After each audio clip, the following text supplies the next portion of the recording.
There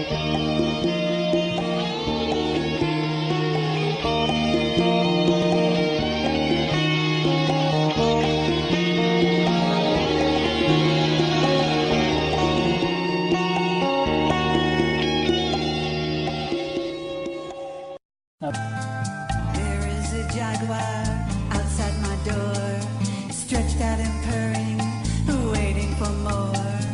Strange shade of stone, deep cat-eye green, no way to escape, no one hears my scream.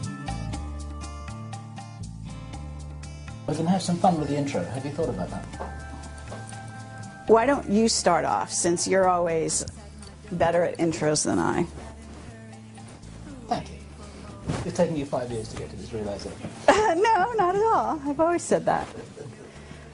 Okay. And this It's is our taken first... you 5 years to listen well enough to be able to actually hear me What when do you I mean talk. It's taken me 5 years to get to the point when I learn enough to be able to say that. Right?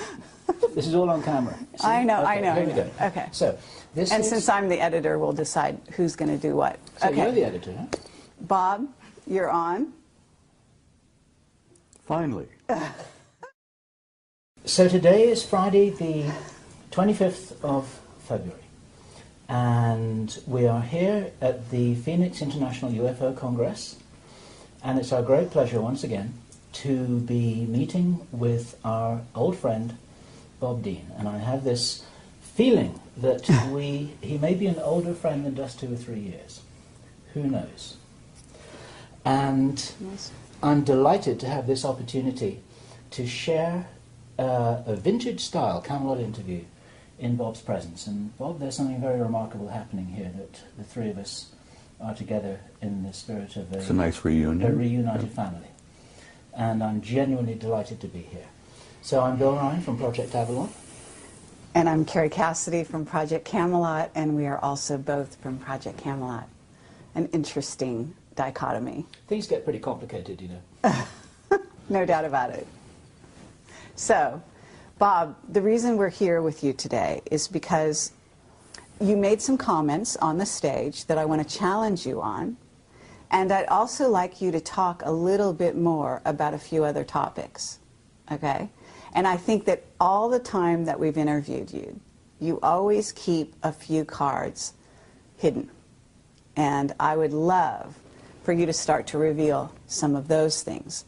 And I realize that, you know, you put yourself in danger and other people in danger when you do reveal too much. And so with that in mind, I assume you're going to be as careful as you ever are. I would love you to disclose as much as you can, because who knows how many more opportunities we're going to have to really get you on camera, and especially in this arrangement with the two of us here, just like old times. Well, you know, I have this feeling sometimes that Bob's going to outlive us both, actually. I know, he looks fabulous, so this, you know, it should be against the law to look so wonderful. At, what, 82? Are you 80? I'll be 82 next week, Lovely. All right. 2nd of March. Fabulous. Happy birthday, And Bob. as I said in my speech yesterday, every time I get out of bed, I'm in a state of shock that I'm still here. But I am still here because apparently I've not completed what I came to do. Apparently not. Well, you're needed. That's for sure. What do you feel you are here to do, Bob?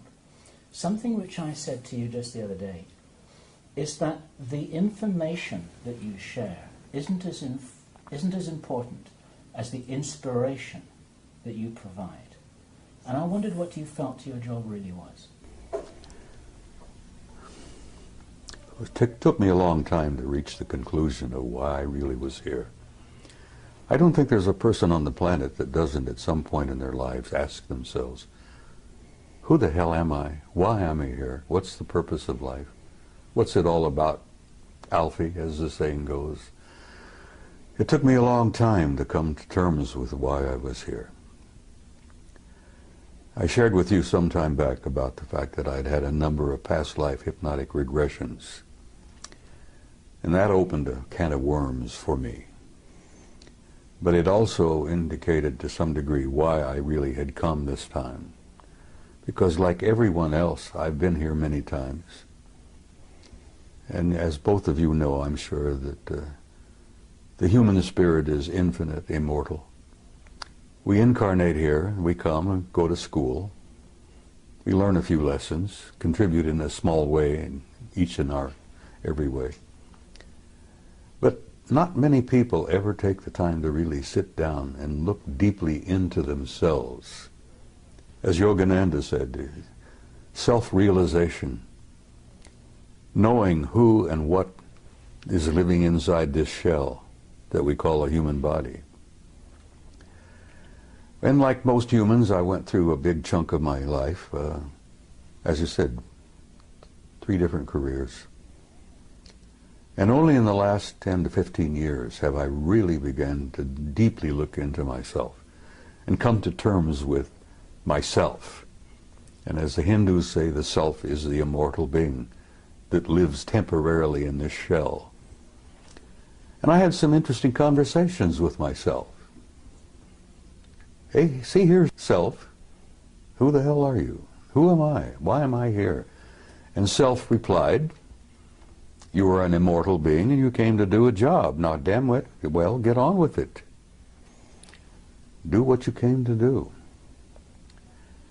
And only in this third career, as it were, where I've been traveling the world speaking publicly at major conferences, Barcelona, Madrid, Mexico City, Atlanta, everywhere. The response that I've been getting from people at those conferences, the response I got from people after giving you guys, 3 previous interviews, has literally been overwhelming. Shocked me, really did shock me. And it finally dawned on me that when people come up, give me hugs and kisses, touch me, and tell me that the things that I have said meant so much to them, that apparently my words had triggered something within them, that brought something out from inside of themselves. Did it really begin at that point where I began to grasp what my mission had been here? And it's simply this. You know, I'm not a great scholar, I'm not a great philosopher, I'm not a great much of anything. But when I speak to people publicly, here, there, and everywhere, apparently I touch a nerve somehow. And it's almost electric. It's kind of mysterious. And they come up and grab me and hold on to me and tell me what I had to say meant so much to them. And I say to them, I'm not telling you anything that you don't know. I've never told anybody anything that you don't know within yourself. I touch them. Remember the old Hindu story where the holy man, the guru, goes up and knocks a person in right between the eyes, and then all of a sudden they wake up? Well, I found that apparently I've been doing a little bit of that. Because I've been reminding people who they are, what they are. And I remind them that you're not just the human body that you see in the mirror. You're an immortal being. You've lived forever. God knows how many eons of time we've been at this. And you're going to continue to live forever. That you are an infinite soul, a spark of divinity. And saying that to people apparently triggers something in them, where they really begin to look into themselves. And as I say, I've not told you anything that you didn't already know.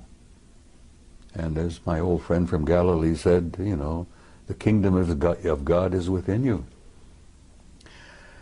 And that does cause a bit of a spark of recognition in people. Well, Bob, with that in mind, when you were on stage yesterday, you said that people out there, and you didn't mean the audience you were talking to, but you said they couldn't handle the truth. The masses. Yes. And I actually want to take issue with that because well, we've I taken don't issue see with it. that before. Yes. You are convinced that everybody's ready. No, it's not so much that they're ready. It's that They have can a deal right with to it. know. Well, having the right And to know. judging for them is just No. what the Illuminati have always done. They have decided what we're allowed to know and what we're not allowed to know. And it's not up to them. It's not up to you, and it's not up to anyone else to determine who is ready to know and who isn't. It's up to them to know. I'm not determining for anybody who's ready. I know, but what I'm saying is, you know, you are a leader, okay? And for you to go on stage and say that they're not ready is not encouraging the people and acknowledging the people out there, the young people especially, who actually out there in the masses don't need to go to a UFO conference in order to prove that they're not only ready, but they've been on that page for a very long time. That's why these sci-fi movies are flocked to by the masses around the world. That's why these shows are watched, because not only do they watch them out of curiosity, but they watch them because they remember. Some of them come in at this time, they're coming in, yes, they're coming in with total recall. Yeah.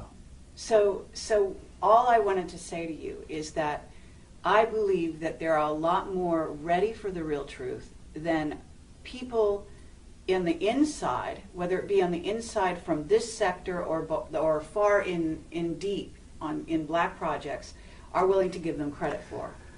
Over the last 20 years, I've noticed a change in human nature. There has been definitely an expansion of consciousness in masses of people all over the planet.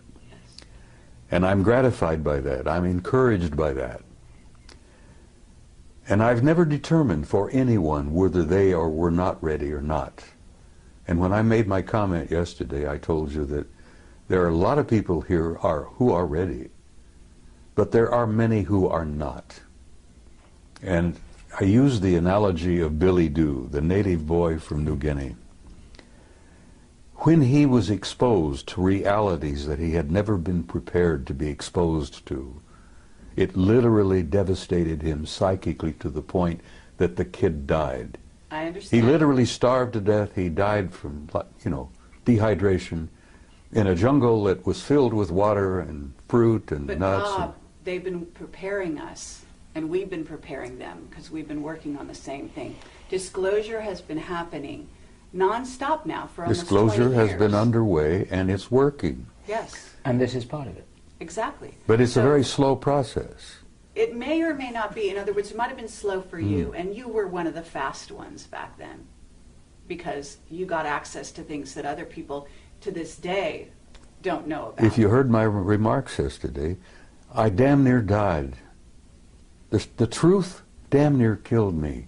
I was not prepared for it. I understand. And I've seen a lot of the world, and I'm looking at the world from 82 years, and you're just a chicken. You're looking at the world, what? I won't even get into it. I know. The point I'm making is I understand what you're saying, but I still stand by my point that the masses are not ready, because every time I go out somewhere to speak, I still run into a few open, old, closed minds, and, fundamentalists of any number of faiths who are ready to fight, and they're ready to, get into... Let me just back up a fraction here, because the people watching this video don't know the Billy Doo story. And I wonder if I can summarize it, encapsulate... I think that it's been out there. I had never heard it before yesterday. Oh, I and so there are a lot of other people who hadn't. Well, the Billy Doo story was included in the Brookings study. Yes. The theme here, it's a true story of a young native boy in Papua New Guinea called Billy Doo, and everybody loved him, and they thought that's a special reward for the fact that he was a lovely young guy. They would show him what the real world, the civilized world, the so-called Western world was like. And they took him on a plane, and they took him to Brisbane, Australia, and they took him to see restaurants and cars and supermarkets and shopping malls and television and movie theaters and all of this kind of stuff, and he couldn't handle it. And this is the story that Bob told in his presentation yesterday. My question for you, Bob, is it possible that that could have been done, could have been accomplished in a kinder, more supportive way that would have enabled Billy Doo to handle the truth? Or was he just dropped in it and then left to his own devices without any support? You see, they didn't really intend to do what they did. And you're right, if Billy Doo had been prepared, he might have been able to survive it. Because the shock of the world that he came from, the psychic shock of seeing the other world out there, was more than he was prepared for. The psychic shock, the spiritual shock to that kid, literally killed him. Yes, he could have been prepared, But they didn't understand that at that mission school in Papua. Their intentions were good. They loved the kid, and they thought they were doing him a favor. And what they ended up doing was murdering him, literally. Yeah. It was naive. It was really naive, well-intentioned. Oh, very. And as I said, the one that Billy Doo referred to as Good Lady, yes, her light didn't burn quite as bright after that event because she realized what they had done. Yeah. But is it possible, using that as a metaphor, this is a story that was built into the Brookings report, and we have to assume that somewhere there are a lot of very smart people, some of whom are well-intentioned, who are taking that into account and planning disclosure with that in mind. Do you believe that it's possible that it could be accomplished well? Yes, it's being accomplished as we speak. Right. As you remember, I went on to tell you that a blunt announcement is not what the people are ready for. Yeah. But they are enduring what I call an ongoing disclosure, a process that's been underway for over 20 years now, maybe longer, where they are being prepared through what I call subliminal education, through movies, books, novels, magazines, you know, even games. To say nothing of Project Camelot and Bob Dean. Well, Project Camelot, honey, as I said, you guys have had an impact on the world that I don't even today really think you two grasp. Your impact has been overwhelming. Well, let me tell you the letters we get.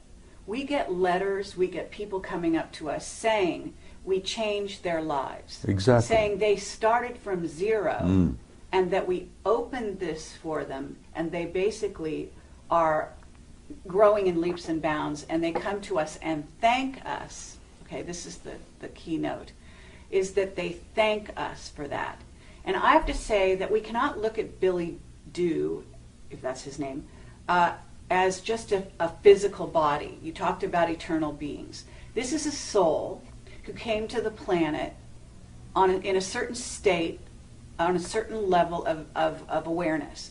Now, prior to Billy Doo being in Papua New Guinea, he could have been any number of other places, and he was probably a star to begin with. Yeah. And there's also the aspect that this kind of thing could have been targeted to maybe the person that was least prepared in that group of people that he was among to handle these kinds of things. You see, I think Margaret Mead, who I believe was the one who delivered the story of Billy Doo. Who was an Illuminati, yes. Yeah, she was an incredibly bright lady, and she had had years and years of experience working with primitive societies. And I think she was the one responsible for getting that into the study. Yes. And yes, Billy Doo could have been prepared. And can we hear about the people that this changed in a brilliant and wonderful way, whose lives were saved because of it? Because I had a young woman come to me just about a half hour ago, and she's from Puerto Rico. And she said, I have a child, and he is a crystal child, and you saved my child's life. That's what she said. Well, I'm not surprised. And she said, because you interviewed, in this case, it was Jessica Schaub. Regardless of what you think about Jessica's information, and she was young and inexperienced at the time I interviewed her, but there are children out there who saw the mirror of themselves in her awareness and her willingness to embrace this cosmos of which we are a part. And so what I would submit to you is, here we are in 2011, that human consciousness is almost like an animal that's growing as a unity in leaps and bounds, okay, at this time. And you know that we have incredible energies coming into the earth facilitating this growth at this time, unlike any other time in history. And there are many scientists, people like Paul Laviolette, who can substantiate that scientifically for the people that are listening. But the point is that we can't go back to the Brookings report because it's no longer applicable. Well, if it ever was. It is still national policy, Yes, whether you like it or not. But those are incredibly conservative old men who actually need to be booted out of office. And they're Whether not you running think they should be anything. booted, I agree with you that there are hundreds of thousands of them who should be booted out of office. I've known hundreds of them in my own time. Now, Carrie, I don't disagree with you on what you're saying. That's all. Well, the only disagreement we may have is the timing. Absolutely. Have you noticed the people taking their revolution into their own hands lately? Of course. Okay, these That's people part are of an not expansion. just ready. That's part to of an change the expansion of world. mass consciousness. Exactly. That was inevitable. Absolutely. And some of the philosophers have been predicting that for years and years. And let me tell you something else. You ain't seen nothing yet. And I believe agree- you. I Just agree hold with on. I believe you. The next 10 years. I hope the hell I'm not here. I want to go home, really. I'm tired. But the next 10 years are going to confront you with things you wouldn't have dreamed before. that. Absolutely. Now, Rich Dolan just did a wonderful speech. He did. He always does. Yes, he does. And he talked about the fact that there is a almost separate society out there. There is. You could even call them a rogue secret military group who has created a whole society that is based on technology that is not in the public domain, that is based on concepts, robotics, nanotechnology, Genetic they live- manipulation. absolutely, and they have money galore that they've basically stolen, secreted, taken from drug money, and supported these black projects that we at Project Camelot have been pursuing and interviewing people about. for Projects the 5 years American now. people have been financing for years Absolutely. without even knowing it. So the point I'm trying to make here is that if you look at the earth and you look at humanity, we have two groups. We have a rogue group that is living, maybe we even had a witness that said 10,000 years ahead of this group. So you've got the masses of humanity here, and you've got this rogue group that's flying interluminally. Is that superluminal? Superluminally, right? Right. Outside our solar system. Hyperluminal, whatever you wish to call it. Solar system, etc. They've got bases on Mars and the Moon. You're talking about craft outside the rings of Saturn, which in your presentation, which is fascinating, and I'd love you to address some of that. But the fact of the matter is that we have two groups, and they're hugely divided, Mm-hmm. and that division is to the detriment, very, very seriously, of the masses. You Of see. course. And so it's bridging the gap that we're all about as a world at this time, in my view.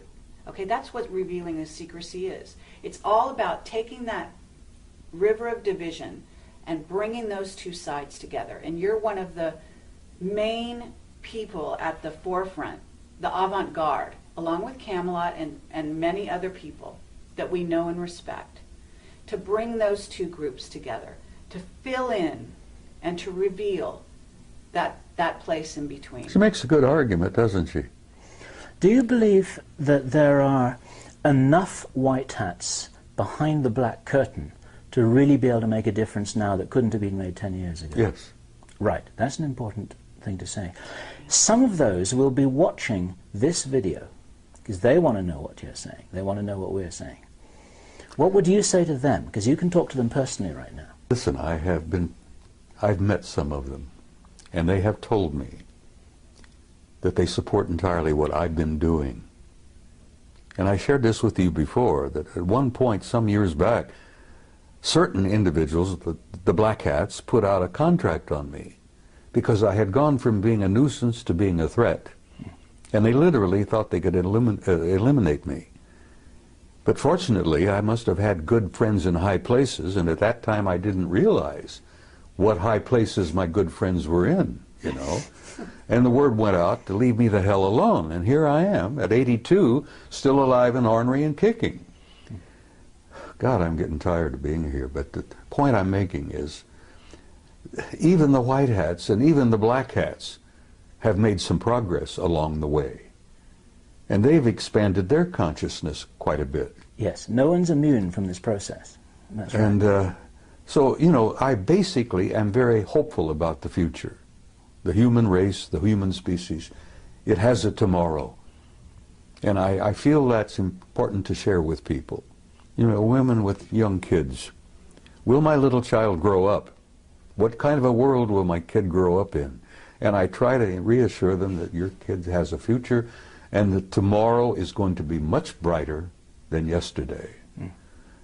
And some of the white hats and some of the black hats all understand this thing, which is why I'm allowed to continue to focus and travel and do this and that.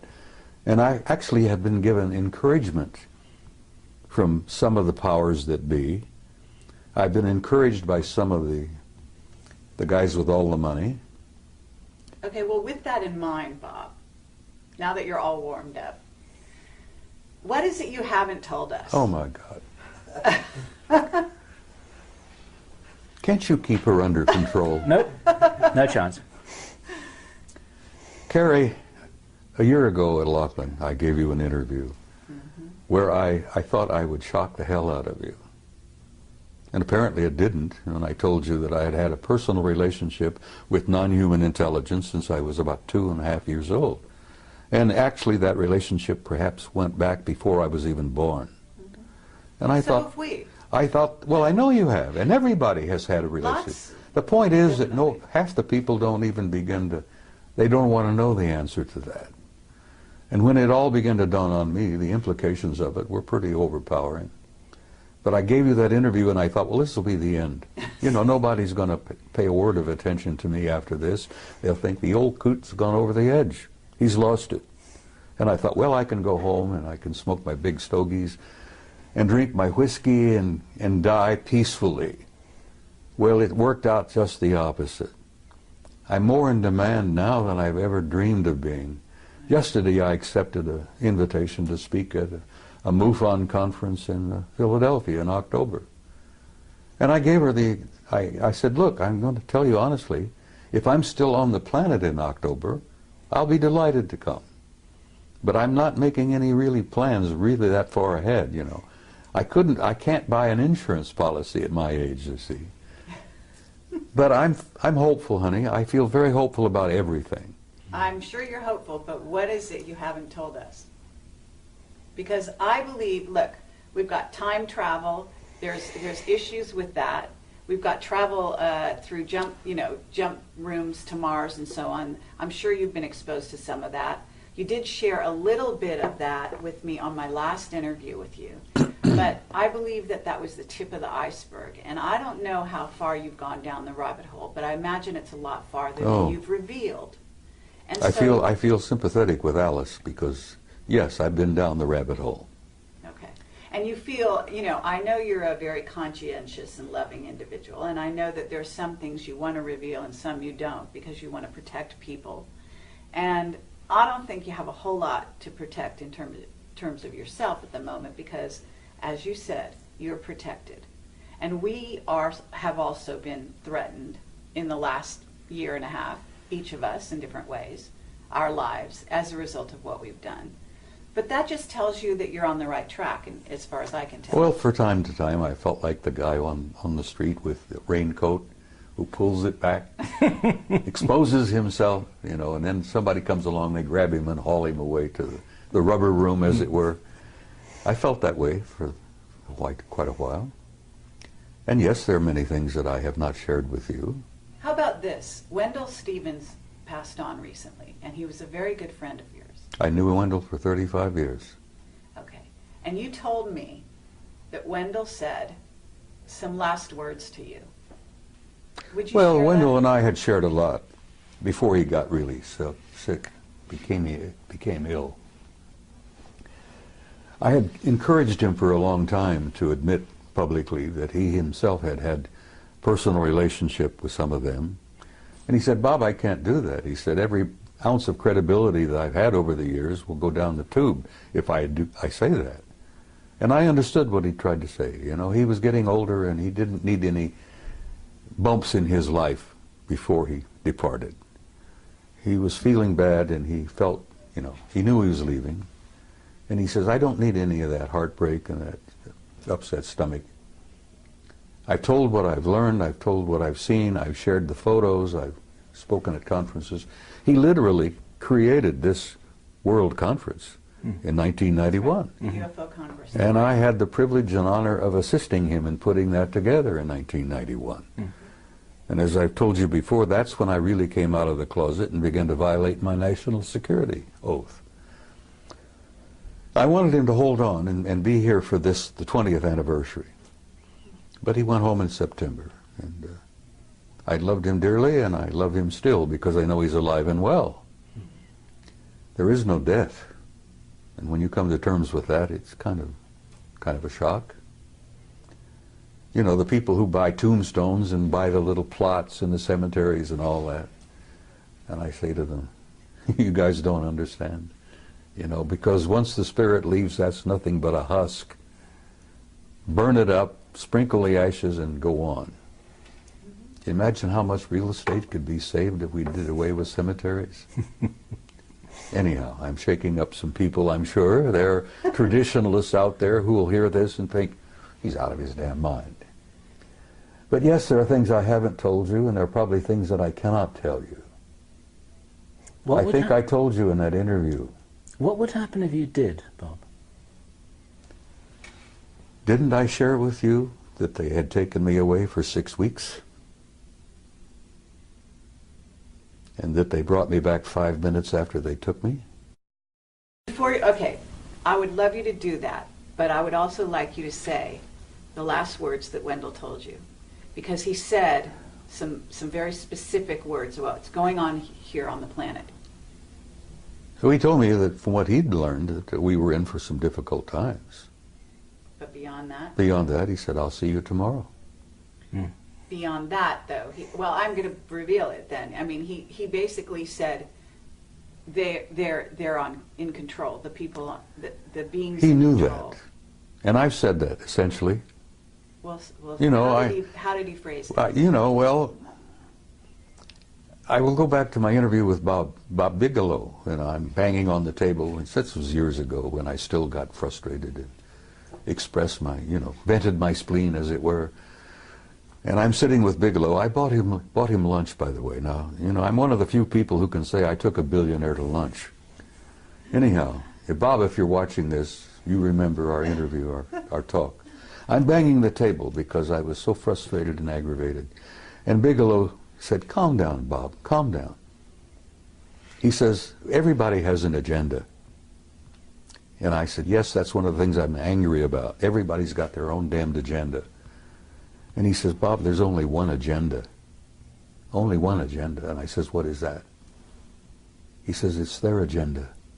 Always has been, is, and will always be until we grow up. Now, Bigelow shared that with me. Wendell shared that with me. He said he'd learned that, there's only one agenda. They're not only merely in control, they've been in control from the beginning. And they are controlling disclosure. Okay, and they are deciding whether the masses are ready or not. And who is they? Sweetheart, there is indeed a galactic federation. You may think that's a joke, you may think that's a little funny thing from the Star Trek series and all that. There is indeed a galactic federation. And the headquarters is not even in our galaxy. Now you put that in your pipe and smoke it. That there is a federation of advanced intelligence in beings throughout the universe, and the latest figure, 200 billion planets in our galaxy, 200 billion galaxies in the universe. It's probably much, much more. But there is a federation, there is a control, there is a purpose, there is an agenda, and the survival of this species on this tiny zoological garden is important to them. And they are in control of disclosure. They could end it tomorrow if they chose. They'll end it when they have determined that the masses on the planet are ready, and not one instant before will a disclosure literally, in a big way, take place. Now, as I pointed out to you also, it's been my experience, and I've had first-hand experience with this. I've never spoken at a conference in the last 10, 15 years where there wasn't at least one or two of them in the audience. And like Ingo Swann, I've developed the ability to spot them. And I've even had them come up to me. And I think I shared this with you on that interview, where they come up to me after a presentation, shook my hand, and told me how much they appreciated what I had to say. And I've learned that They attend these conferences not to listen to what the speakers have to say, but they're monitoring the response of the audience to what the speakers have to say. Sure. Because they're monitoring of us, their evaluation of our condition is incredibly powerful. There are a bunch of outstanding experts in that group. And as I said, they've been with us since the beginning of time, literally. They created us initially. They genetically manipulated us. They plucked those golden apples and turned us into what we are. Now that process is still underway. Those golden apples are still being manipulated, and we're learning to do that ourselves. But I will say to you again, the psychic shock of learning all of this all at once would be like Billy Do. People would, and I've run into them too, honey, and they don't want to know the truth. There's a gut feeling in many people, knowing spiritually, I think, that the truth is more than they can handle at this moment. Mm. You see, what I heard Bob saying yesterday, he didn't say that, listen, the movement towards disclosure is something that is ill-considered and unwise and people have got to be kept in the dark forever. I think Bob was saying that it can't be done in a way that some people are thinking, with reference to Obama calling a press conference and say, okay guys, we've got this little secret, so listen up and we've got something exciting to tell you. Well, he's not going to do it that way, and Bob was explaining that it's been happening for quite a while. It has to be a gradual process. An ongoing strategic process in which people are waking up in waves. And the ripple effect is actually supporting the disclosure movement, and we're part of it, and other people are part of it, and Bob's part of it. Exactly. And I think all Bob was saying was that it's not happening in the way that some people naively think. Is that? That's exactly what I was trying to say. They're not going to be Billy Do. They are the ones with the agenda. But actually, I actually want to challenge that. Okay? Well, challenge away, kid. Because, no, it's an interesting concept, and it actually could be debated. In other words, what's the level of free will of this humanity? Because at certain stages in its development, this may be true. They are in control and have been in control. And Wendell knew that before he died. Right. And it depends who we're talking about, they. But I would submit that this humanity that is waking up is about to take those reins into their own hands. They're waking up. And that is exactly what some of those groups are very afraid of. Some of them? Yes. Well, perhaps. Because there are groups multidimensional beings. Carrie, there are people out there, intelligences out there that don't like us very much at all. Exactly. Like the two scientists who shared this with my retired commander from the Navy. He was a fusion specialist. What is it? The other element, the other level of reality? I forget. I'm having one of those senior moments. You will forgive me. Are you talking about free energy? Are you talking? Yeah, well, yeah. He was talking about. He'd worked alongside of a couple of those guys from along. Cold fusion. Hmm? Cold fusion. Well, it's a form of that, yeah. But before he retired, and he was leaving the laboratory just outside of Las Vegas, which he didn't want to be specific about, and I concluded he was talking about S4. Mm-hmm. He'd worked alongside of a couple of them for some time. And as he was leaving, he said, "Tell me what you really think of humankind." And the one chap said to him, "Well, since you asked." And these guys had worked side by side for a few years. "Since you ask, we consider humankind primitive, savage, and dangerous animals." And the scientist said, "I can't disagree with that, because I look upon the masses of humanity as primitive, savage, and dangerous animals myself." And that's when the other one injected a little bit of humor into the conversation and says, "You also smell bad. You stink." And the commander says, "You know, I took my shower this morning," and he's trying to, and they said, no, it's something about your human nature. It could be part of your diet, it could be the way you think. He says we call it kind of like an auric stench. We find it very discomforting. But nothing, no personal criticism here. And the commander says, well, I appreciate you being candid with me, thank you. And he went into retirement, and he speaks out very carefully. But Okay, but so at this point, Bill asked you a question. They said, what would happen to you if you were to reveal some things that I'm not sure who you think is deciding it's okay, it's not okay.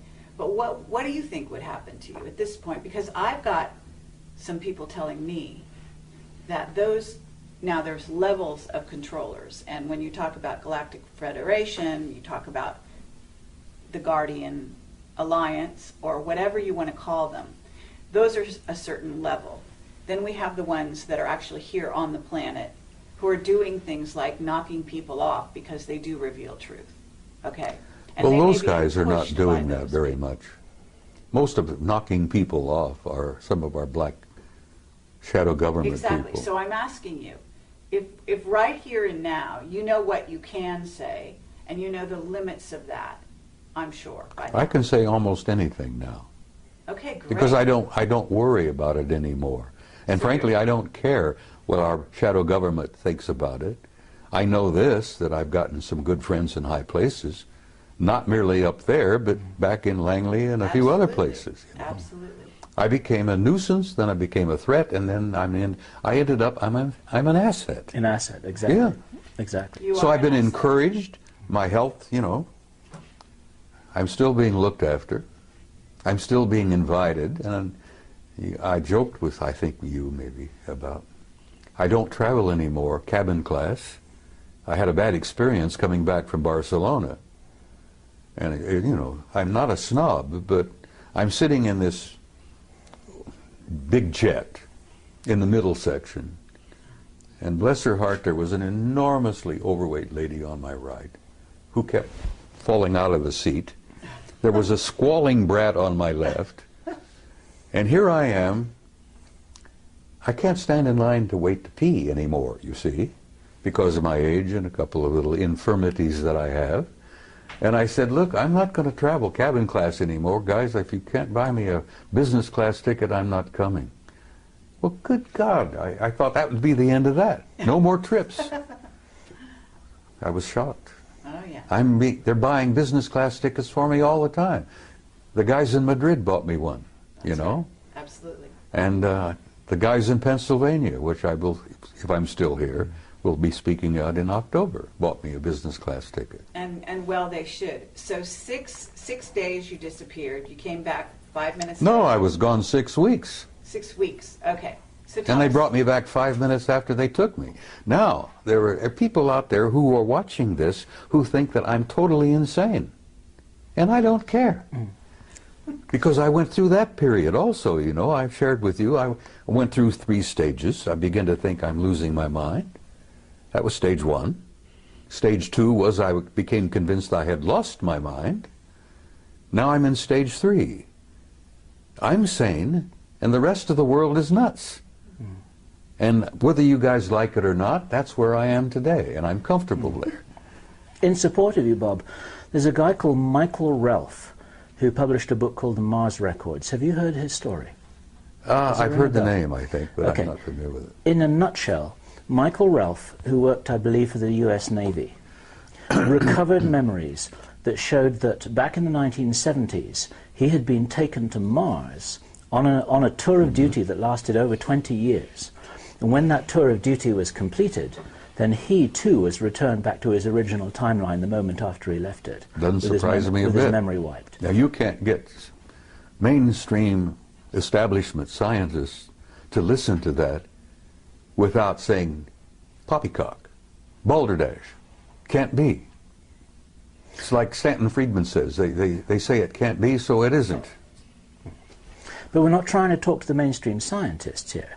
We're probably They're the worst. we're probably talking to the 12-year-old kids who say, yeah, that sounds pretty cool and it sounds real to me. Well, your 12-year-old kids are more broad-minded than some of our establishment scientists. And they will be establishment scientists later. Well, someday. And well, that's because they haven't been through our educational system. That's right. Their minds have not been stunted. Been programmed Yeah. for a number of years. It's been very clear to us for quite a while that we're primarily talking to to the future establishment. Of course you are. Not the present establishment. You're talking to people of tomorrow. We're talking to the kids. And the kids are our future. And if we can wake them up, point them in the right direction, and inoculate them against what they're being told by their teachers, then that helps the ball roll a little bit faster. Okay, so but tell us about your experience disappearing for 6 weeks. 6 weeks. It shocked the hell out of me. Where'd you go? I don't know. I don't know whether I was on their home planet or whether they'd taken me through a doorway, a portal, into another dimension. Okay. I heard the name Melina mentioned as to where we were. Now, this interview where I say that I was with them for 6 weeks. They brought me back 5 minutes after they took me. But I remembered 6 weeks. Are we on camera? We're on camera. All right, well, look, people said, what did you eat? And I said, I asked for bacon and eggs. I had steaks, I had pork chops, just about anything I wanted, I got.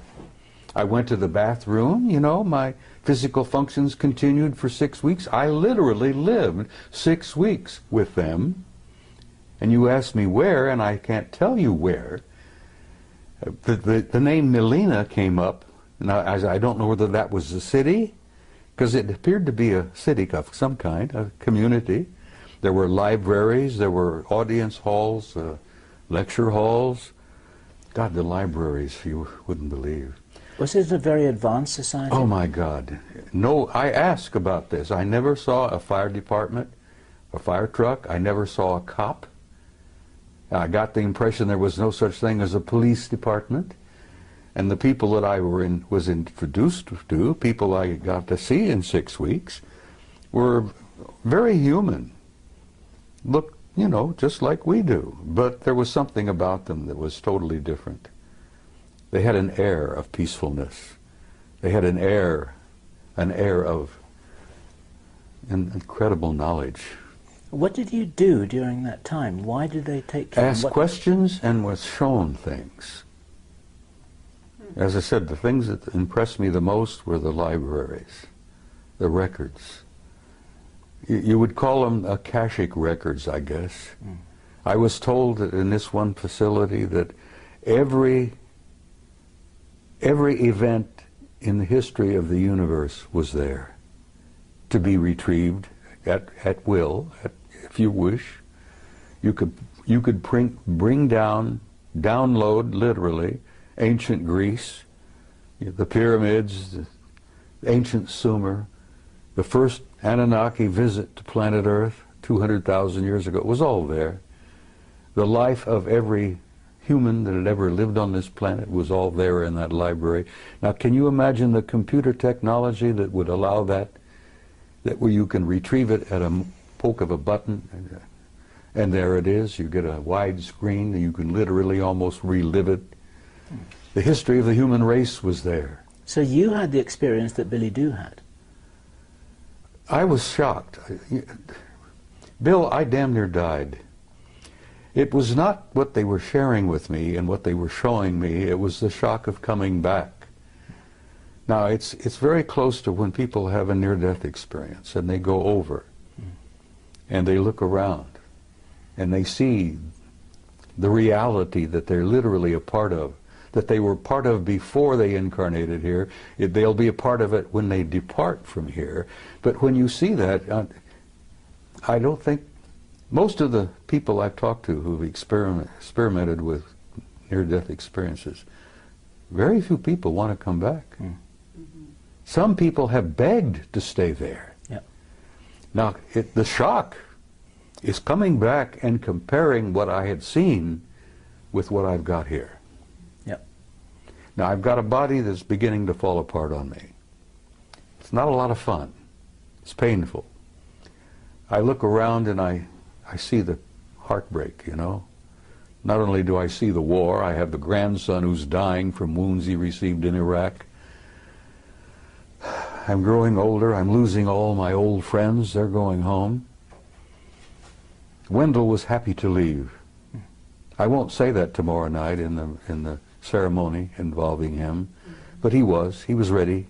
He told me a year ago, Bob, I'm tired. I want to go home. And he knew where home was.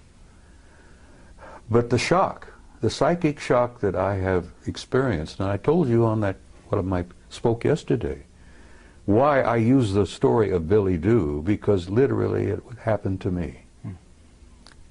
The psychic shock of seeing what I saw and being exposed to what I had been exposed to and coming back here. It damn near devastated me. You're saying recently it devastated you, or are you talking about your original exposure? The whole thing, honey, has devastated me. I've been through 3 wars. It's also enlightened you. You know, it's Oh yeah, also made I you think a that lot was the purpose of wiser. taking me. Yes. Yeah, they shook me up, physically and spiritually. There's a book called Don't Fear to Kill a Dead Man. That's the title. So what? Never fear to kill a dead man. Huh. You know, humans, before you're awakened, for all intents and purposes, You're asleep. you're asleep. Hmm. Well, It's I've a been form of asleep. death. I've been asleep. So You know, it's a I had three. shock to I've had wake 3 up. marriages. I fought in 3 wars. I've had 3 careers, and I jokingly say, make that 4 wars after looking at my 2nd marriage. Anyhow, the What shock year of coming back and What year was this, Bob? What year did it happen? oh God, it was somewhere around. I came out of the. I started speaking publicly in '91. It must have been in the early 2000s, 2002 or 3, somewhere in there. You mean that's the year when you had this experience you're talking about, where you I was gone for 6 were weeks. gone for 6 Then I find out I was only gone from here for 5 minutes. Now you try to put that in your pipe and smoke it.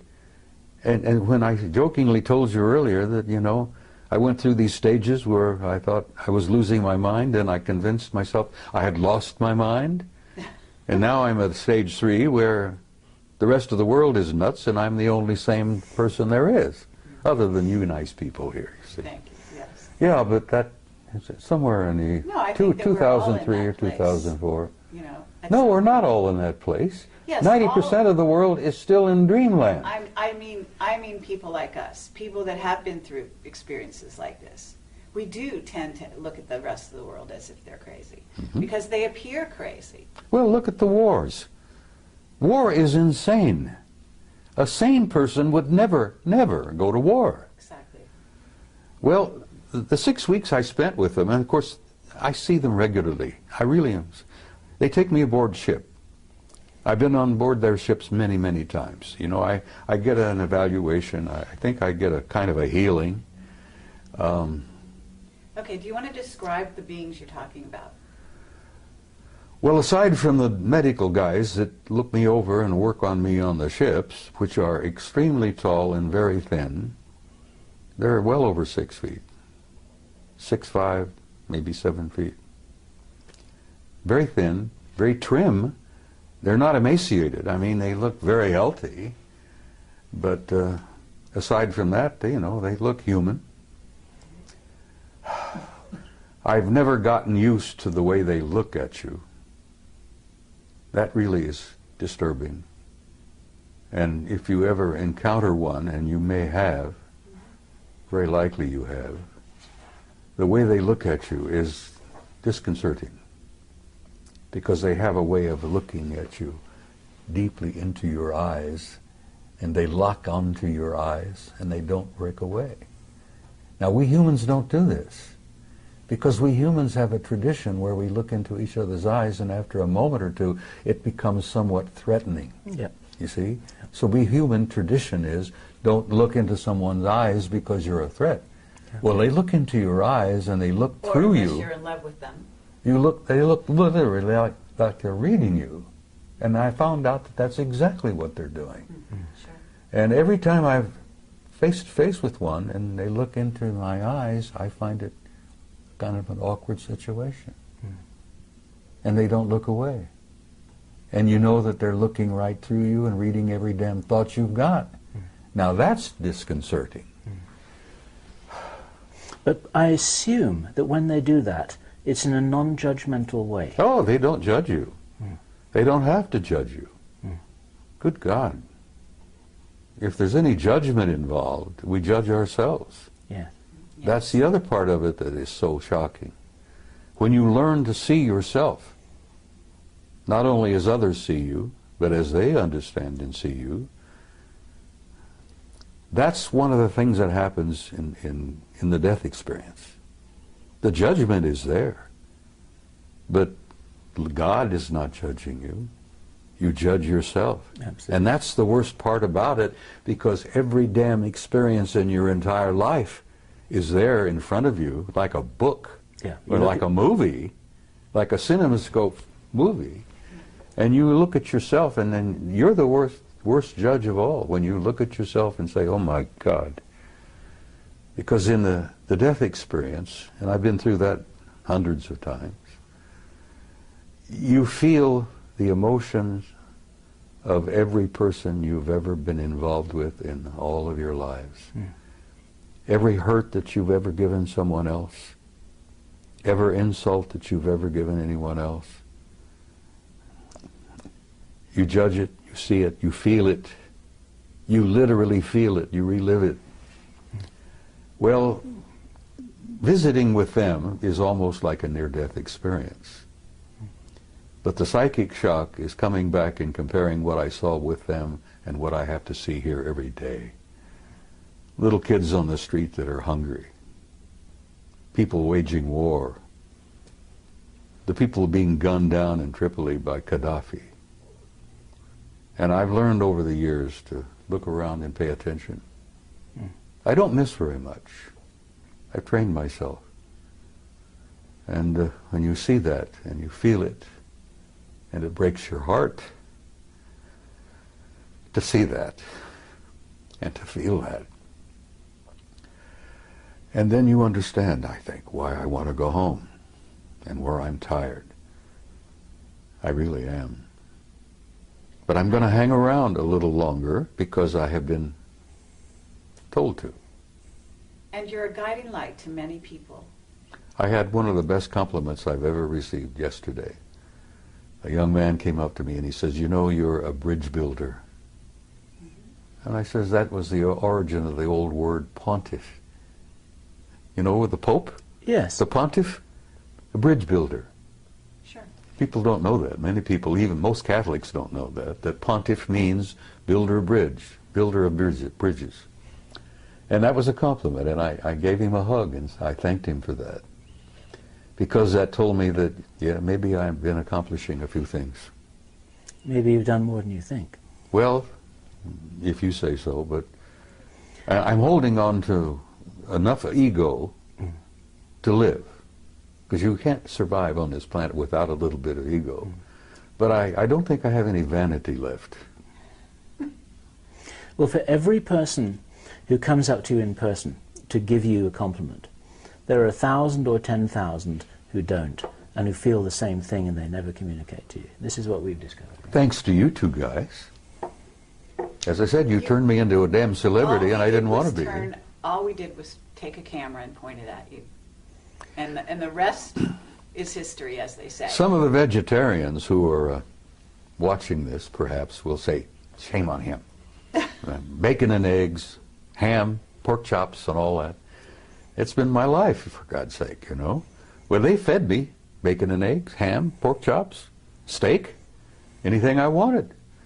And people have said, when I've shared this with a few, were you perhaps eating vegetarian and didn't know it? Maybe they made you think you were eating steak. And I said, well, maybe they did, but it sure as hell tasted good. Tasted like a good T-bone to me. And the bacon and eggs were superb. Well, what did they eat? Well, I'll be frank with you, I don't know. I never watched them eat. They never ate in front of me. But they sure as hell looked healthy. So not any of them had missed many meals. Did this experience only happen once, Bob? That experience, being gone 6 weeks and taken there wherever I was, as I told you, I didn't know whether I was in a city, on another planet, or wherever. Maybe I didn't slip through a portal into another dimension. Okay, Bob. That happened once. But I've been aboard their ships many times, and I've met many of them face to face, almost regularly.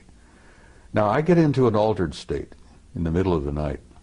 I've been doing a lot of remote viewing. And I can put myself in an altered state, like Ingo Swann, Joe McMoneagle. And I go out. But sometimes, when I'm in that altered state, they come in. And I've chided them for this, and other people who've had this experience will agree and understand what I'm saying. I've chided them with this. They pour information into my head that's like Niagara Falls. I mean, it comes pouring in, and I'm almost unable to deal with the volume of it. But I've asked for that, so I can't complain about it. But it Information about what, Bob? everything. Life, death, infinity, tomorrow.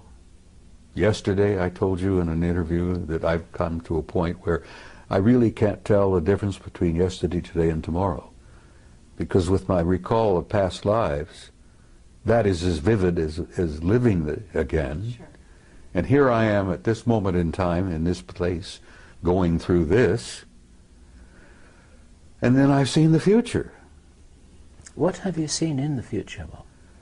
Well, the thing that keeps me hopeful and positive is that I've seen a gorgeous future. I've seen a beautiful future for the human race. I've seen a future for this species like I saw at Melina for 6 weeks of what it can be. Could you describe that for the people watching this video for whom a positive vision would be so valuable for them to join you in Well, I creating? try to say it, Bill. I try to say it repeatedly when I'm at a conference, that you're in for difficult times. That's what living on planet Earth is all about.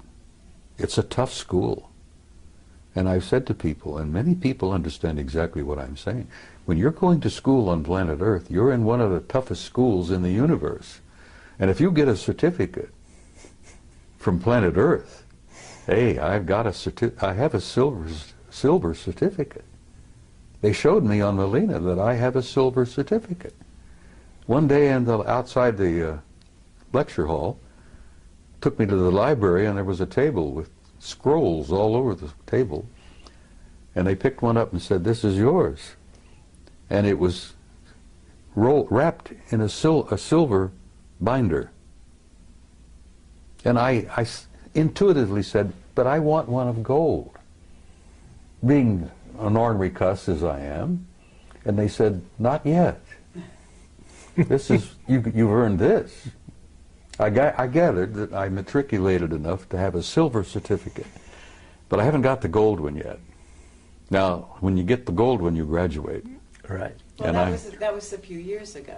Yeah, Maybe you're working on your gold one at this time. well, What's the future, Bob, that you would like to leave people with, to envisage as being a real possibility for all of us to share? well, it's difficult, Bill. I mean, I try to put it into words, because so much of my conversations with them has been talk about subliminal. It's been a psychic exchange where they show me and share things with me where words are never needed. I think you understand what I'm saying here. I understand what you're saying. I guess it's a type of telepathy.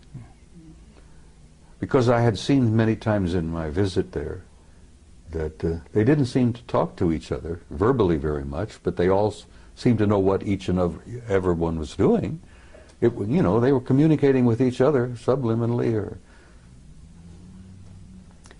I would leave in closing, just briefly. There is no death. People should not fear death. Now, there are a lot of not very nice ways to die, but there is no end. There's no death. Everyone is a spark of pure divinity, and there is a God. And that is something that I need to stress again and again and again, because I've been asked, am I an atheist? Do I believe in God? And I say, no, I don't believe in God. I know, because I've experienced that. So I would tell people who are troubled, worried, that the next few years are going to be awkward and difficult, but that's what living on Earth is about. But there is a future for the human species. The race is going to make this transition. And at the other end of this, it's going to be glorious. And I tell mothers, I said, you know, your kids or grandkids, the future will be theirs. And then, like I said in Barcelona, which the Spaniards seem to appreciate, your children and grandchildren are going to the stars. And they seem to like to hear that. But it's true. And we are, as a species, as a race, going to go out there and take our rightful place with these other incredible cultures and civilizations. And having seen the future, I'm hopeful. And, you know, I have this good friend from Galilee 2,000 years ago who was and still is my best friend, who tried to make that point again and again and again. And those of us who were with him at that time were a bunch of nitwits, and we didn't begin to grasp what he was trying to tell us. But he really essentially was telling us what I've just told you. The human race is not a mistake, it's not an accident, and there is a purpose and there is a meaning in life, and there is a future. And don't be afraid. And that's about all I can say. For me, Bob, that's a fabulous message to end with, and thank you. Thank you for that. Thank you, Bob. Do we have anything else? We have nothing else. We have to nothing add else. To that. Oh, I know you do. Love You you. have questions you haven't asked yet. Well, we're gonna let you go at this point, unless you have something that you haven't said after all this. There's a hell of a lot I haven't said.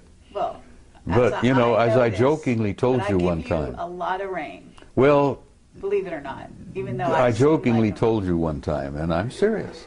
If you get me a good Jack Daniels, I might go on for 2 hours and tell you things that would curl your hair. Well, Being a gentle lady as you are, I could share things with you that you wouldn't believe. well, I'd like you to try. Let me tell you something else that Yeshua said. He said, there are things I could tell you that you could not bear. But he was talking about life on this planet. Sure. And as he was getting ready to leave, he said, the prince of this world comes. He has no dominion over me, but I will send a comforter to you until I see you again. And I often wondered about who the prince of this world was, who didn't have any dominion over him. Right. And I have learned since that every planet has a kind of a caretaker, an authority. Every system has a higher authority. And the galaxy is divided into 4 parts, quadrants. And the Galactic Federation headquarters isn't even in our galaxy. Now that's pretty hard stuff to walk away with, you know. You say that to people and they go, you know, well, good. It's something to take home with them and think about that night instead of watching TV. Okay, but gotta understand that if you're doing any of that, you're watching TV, you're watching movies, you've been on the internet, certainly, then there's all kinds of information of that sort out there now. And I know that you don't spend hours on the internet. I avoid it like the plague. So Let me I tell have you- to tell you that information is not a shock whatsoever. Well, let me tell you something that might shock the hell out of you, and maybe it won't, because you're a pretty bright kid. What if you were to tell the average guy out there that this is a hologram? That's out there. We know that. See? No, It doesn't the bother average you. guy out there. You prepared yes. yourself. What if I told you that what you think you see as a reality is not reality at all? It's an illusion. And then even further, what if I were to infer to you that all of this is part of a program? I know you're familiar with the movie The Matrix. Sure. Okay, well, you're pretty close. Shakespeare tried to make it clear, and I always convinced that that guy was one of them. He was a genius. I'm not even sure the guy we think of as Shakespeare was Shakespeare. There's some indications that it was someone else entirely. That's Yeah, right. but somebody wrote it. Anyhow, I always like the analogy of the play. You're a player in a play. That's right. You come in stage right, you prance about with your toy swords. You make love, you know, you go through all this. You have heartbreaks, misery, feuds, fights. God, all the plays together, bring it together. And then after it's over with, you exit stage left. And the audience out there in the universe calls for author, author, author, you know. Well, I happen to know there is an author, and there is a producer, and there is a director. I haven't met the original author yet, but I know him, I know of him. But we're all living a play. Yes, but we're also co-creators of that play. Oh, when you're in the middle of the stage, and you know, you're following the script as it were, but you're, what's the word? Improvising. Improvising, adding your own words. Ad-libbing. Ad-libbing, yes. You're doing a lot of ad-libbing, and the degree of your ad-lib depends on how many lifetimes you may have lived. But we're in a play, kid. This interview is just a tiny chapter in a much larger play. Is there any other little pieces of information that, you know, because that's where the wider you open the door for people, the more they are able to go through the door and carry on from here. It's like passing a baton. So you can pass the baton anytime. I'm not quite ready yet to pass the baton. All right. But And I'm going to there's tell you steps. that there are things I probably could share with you, which I have not. And I'm going to save one or two of those for maybe another interview. Okay, fair enough. We're not going anywhere. We're gonna be here for you anytime you ask. Right here, today, tonight, there are people going on that stage. Just before we telling came us. here, you saw in a classic example of, what is it? Obfuscation? Obfuscation. An elderly gentleman, a Terrible. retired military officer, tap dancing all over the damn place. Exactly. Yes. And he didn't fool anybody. No. So that's Least what I'm of all- saying. Right the scales. Throw out some truth. I did. Yes, you did, but you don't. Life is everlasting. Life is infinite. No, not the philosophical. You're an immortal kind. being. Well, those are the only things that really interest me anymore. I know. I hear you. I know what you're looking I for. don't You're have looking any for the Jack down and Daniels dirty right this stuff about politics, the military-industrial group, the shadow government, the next major catastrophe. Well, I wasn't going to ask you to predict the future. That I wasn't going to do. Well, I already did. The future is Yes. bright, but there's some Absolutely. The bumpy. very long There's a range, bumpy that's road very between safe. now and I hear then. you. All right. Are we done? What I would like to say, Bob, is that this is good enough for me. And let me shake your hand a second time. Thank you. Sir. Thank I look forward to the next one. She's never quite finished, is she? No. She's never quite finished. Well, I love her dearly. I've adopted her, sort And of. so do I. Okay. Well, thank you very much, Bob. Sweetheart, it's my pleasure. You take care, and we'll come and share some Jack Daniels and talk to you off camera. Is it permissible for badger me you to some sip more. Jack Daniels on camera? Sure. Well, okay, we'll do it next time. All right. Watch out, because I'm going to hold you. Closer I get to departure, I might share a couple of things Okay. Well, with you have my number.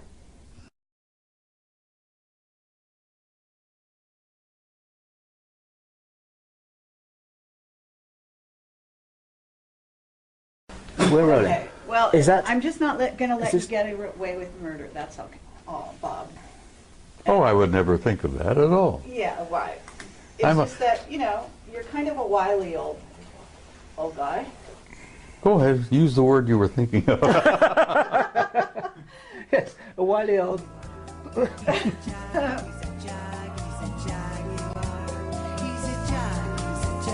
Look, I've been called so many names. People have to get in line to insult me anymore because it doesn't bother me.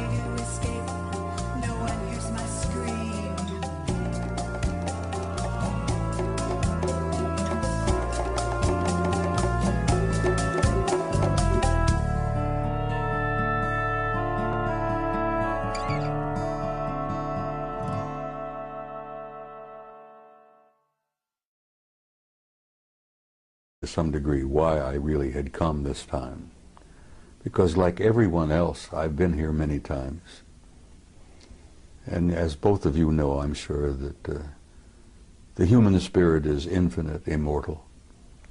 We incarnate here, we come and go to school, we learn a few lessons, contribute in a small way, in each in our every way, but not many people ever take the time to really sit down and look deeply into themselves. As Yogananda said, self-realization, knowing who and what is living inside this shell that we call a human body. And like most humans, I went through a big chunk of my life, as you said, 3 different careers. And only in the last 10 to 15 years have I really begun to deeply look into myself and come to terms with myself. And as the Hindus say, the self is the immortal being that lives temporarily in this shell. And I had some interesting conversations with myself. Hey, see here, self, who the hell are you? Who am I? Why am I here? And self replied, you are an immortal being and you came to do a job. Now, damn it, well, get on with it. Do what you came to do. And only in this third career, as it were, where I've been traveling the world speaking publicly at major conferences, Barcelona, Madrid, Mexico City, Atlanta, everywhere. The response that I've been getting from people at those conferences, the response I got from people after giving you guys, 3 previous interviews, has literally been overwhelming. Shocked me, really did shock me. And it finally dawned on me that when people come up, give me hugs and kisses, touch me, and tell me that the things that I have said meant so much to them, that apparently my words had triggered something within them that brought something out from inside. It's that they're ready. It's that they can deal with it. To know. Well, having the right to know. And judging for them is just what the Illuminati have always done. They have decided what we're allowed to know and what we're not allowed to know. And it's not up to them. It's not up to you, and it's not up to anyone else to determine who is ready to know and who isn't. It's up to them to know. I'm not determining for anybody who's ready. I know, but what I'm saying is, you are a leader, okay? And for you to go on stage and say that they're not ready is not encouraging the people and acknowledging the people out there, the young people especially, who actually out there in the masses don't need to go to a UFO conference in order to prove that they're not only ready, but they've been on that page for a very long time. That's why these sci-fi movies are flocked to by the masses around the world. That's why these shows are watched, because not only do they watch them out of curiosity, but they watch them because they remember. Some of them come in at this time, they're coming in. Yes, they're coming in with total recall. Yeah. So all I wanted to say to you is that I believe that there are a lot more ready for the real truth than people in the inside, whether it be on the inside from this sector or far in deep in black projects, are willing to give them credit for. Over the last 20 years, I've noticed a change in human nature. There has been definitely an expansion of consciousness in masses of people all over the planet. And I'm gratified by that. I'm encouraged by that. And I've never determined for anyone whether they were not ready or not. And when I made my comment yesterday, I told you that there are a lot of people here who are ready, but there are many who are not. And I used the analogy of Billy Dew, the native boy from New Guinea. When he was exposed to realities that he had never been prepared to be exposed to, it literally devastated him psychically to the point that the kid died of themselves. Did it really begin at that point where I began to grasp what my mission had been here? And it's simply this. You know, I'm not a great scholar. I'm not a great philosopher. I'm not a great much of anything. But when I speak to people publicly, here, there, and everywhere, apparently I touch a nerve somehow. And it's almost electric. It's kind of mysterious. And they come up and grab me and hold on to me and tell me what I had to say meant so much to them. And I say to them, I'm not telling you anything that you don't know. I've never told anybody anything that you don't know within yourself. I touch them.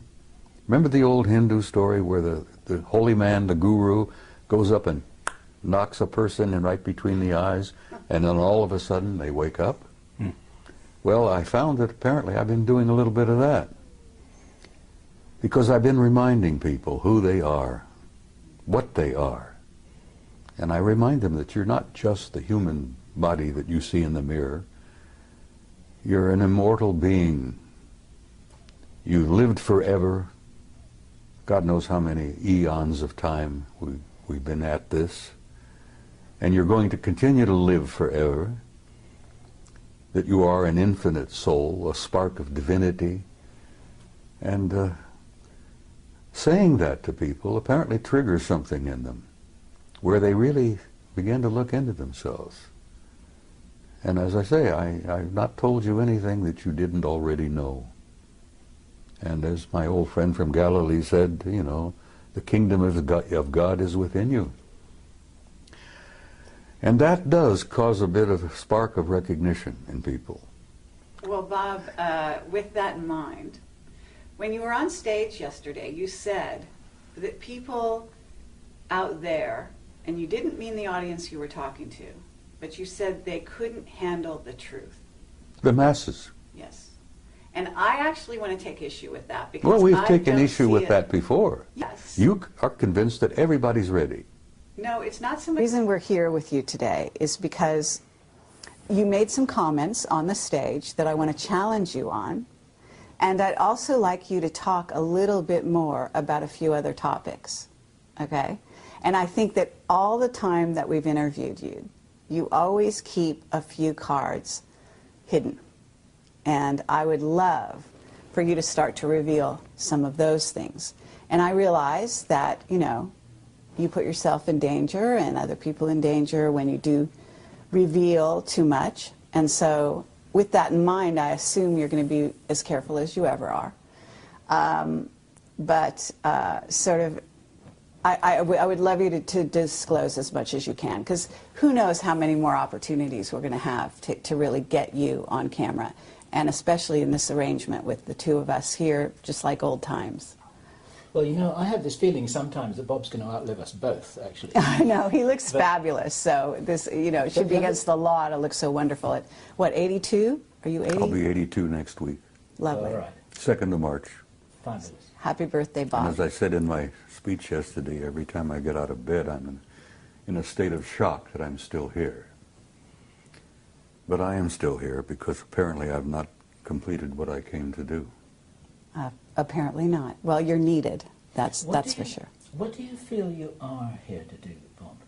Something which I said to you just the other day is that the information that you share isn't as important as the inspiration that you provide.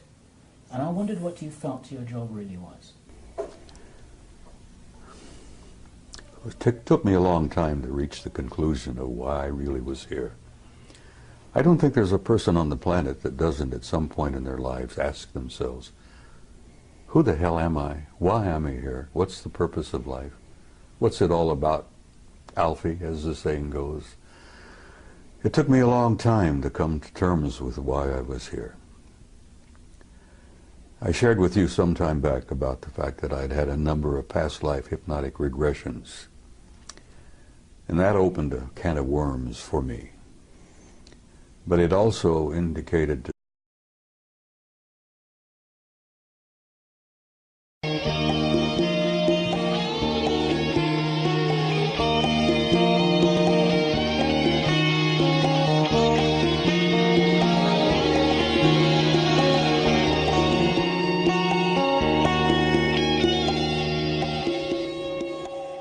There is a jaguar outside my door, stretched out and purring, waiting for more. Strange shade of stone, deep cat eye green, no way to escape, no one hears my scream. We're going to have some fun with the intro. Have you thought about that? Why don't you start off, since you're always better at intros than I? Thank you. It's taken you 5 years to get to this realization. No, not at all. I've always said that. Okay. And this It's is our taken first... you 5 years to listen well enough to be able to actually hear me What when you I mean, talk. it's taken me 5 years to get to the point when I learn enough to be able to say that. Right? This is all on camera. See? I know, Okay, I know. Here I we know. go. Okay. So, this And is... since I'm the editor, we'll decide who's going to do what. So Okay. you're the editor, huh? Bob, you're on. finally. So today is Friday the 25th of February, and we are here at the Phoenix International UFO Congress, and it's our great pleasure once again to be meeting with our old friend Bob Dean. And I have this feeling that he may be an older friend than just 2 or 3 years. Who knows? And Yes. I'm delighted to have this opportunity to share a vintage-style Camelot interview in Bob's presence. And Bob, there's something very remarkable happening here, that the three of us are together in the spirit of It's a nice reunion. a reunited family. And I'm genuinely delighted to be here. So I'm Bill Ryan from Projekt Avalon. And I'm Carrie Cassidy from Project Camelot, and we are also both from Project Camelot. An interesting dichotomy. Things get pretty complicated, you know. No doubt about it. So, Bob, the